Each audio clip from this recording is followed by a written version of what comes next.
Hi. Perceptive viewers will notice I'm not Alex. I'm actually Mike Weatherford, a longtime entertainment reporter in Las Vegas, and one whose British accent sounds a lot like an Oklahoma kid trying to do Spinal Tap. Now, we're talking some legit British accents in Potted Potter, but the rest of it is proudly unauthorized. It's a spoof of the Harry Potter franchise, and the posters tell us we're going to get all 7 of the Harry Potter books in just 70 minutes. What they don't say, it's all done by just 2 guys, currently James Percy and Joe Maudsley. I went to the little window showroom at Bally's for one of 3 afternoon shows each week. To me, that made a huge difference. I can't imagine who shows up for one of the 6 evening shows instead of the big name stuff. After all, this one made a running joke out of its next to nothing budget. You know, plush toys instead of giant serpents, that kind of thing. I used to say Las Vegas doesn't think small enough, that it needed more fringe festival type stuff to balance out the big spectacles. Oh my, be careful what you wish for there. The big Quidditch game here turns out to be us all smacking around a beach ball. At one point, James is dancing around in his Hagrid wig, and Joe tells us, "You don't get this at Absinthe," to which James replies, "That's why they're selling out. And if I picked this one instead of Absinthe, I think I'd be walking out."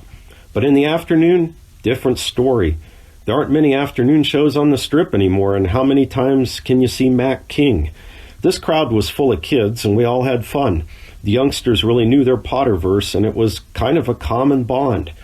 Now, there is the danger hardcore Harry fans might actually expect these books to be, like acted out, like, say, the one-man Star Wars parody or the 50 Shades spoof that played in the same room.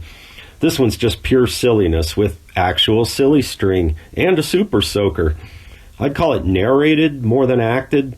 The joke's all based on how hard it is to reduce and summarize J.K. Rowling's convoluted plots. Those jokes wear thin after a while, and so do the ones about how cheap it all is. But these guys are so darn likable, they get away with it.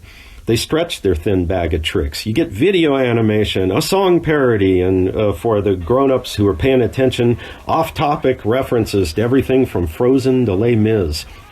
You can, of course, go to Broadway or the West End and see this legit, mega-budget Harry Potter spectacle. But for these 2 guys to make something out of nothing, it's at least a little bit of real magic. Now, the star thing is tricky here. For the evening shows, I'd put this one in the basement, 1 or 1.5 stars. But in the daytime, on a hot Vegas afternoon, it shoots up to at least a 3. Let's average that and say 2.5 stars overall for Potted Potter. From Las Vegas, this is Mike Weatherford.